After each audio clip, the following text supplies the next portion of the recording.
verschil met vliene wieken koe net grutter wezen, maar ik maar dit waar vermak het elke niet een prima in Friesland.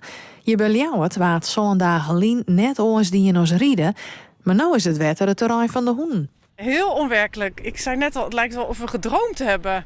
En ook echt dat je denkt, oh het is veel te warm, het is helemaal schakelen en zoiets nog nooit meegemaakt. Ik vind het wel lekker voor het voorjaar. Want ik ben blij ik persoonlijk ben blij dat de winter voorbij is. Ik vind het echt alsof we weer in een ander land, alsof we teruggeschakeld zijn naar een andere tijdzone en land of zo. Het is echt, het is eigenlijk kan je brein dit haast niet bevatten. De veerboten naar de Watereilanden zitten van zelfs op minder capaciteit bomvol. Het begin van de maitidsvakantie, plus het mooie waar wie voor een soort mensen reden om de eilanden op te ziekjen. Ja, even lekker uitwaaien.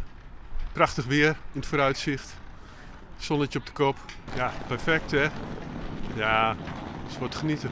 Maar de jongen die het echt blied worden van dit waar, ben de mensen niet op een boot weenje. Zoals hier in Jennewoord. Vorige week liepen we hier met dikke jas en hadden we het nog enorm koud. We konden net warm stoken aan boord. En nu kom je gewoon aan boord, het is 23 graden door het zonnetje. En buiten is 15 graden en we lopen zonder jas. Fantastisch. En ja, nou weer de vrijheid, we willen alleen opsluiten. Ik bij die corona vanzelf, maar als dan ik nog naar varen kan, is dit helemaal. Dan zitten we echt vast. Deze mensen hier in haar boord krek op het tijd naar Jennewoord bracht om van deze plaatsjes genietje te kennen. Hartstikke mooi, we konden hier natuurlijk bij de boot lekker warm. En even chocmeltje drinken en dan gingen we schaatsen en dan gingen we een rondje maken. Gingen we nog even met fietsen op het ijs. Ja, dat is prachtig. Maar alweer het mooi, de meesten zijn blij dat we uit de Kjeld binnen.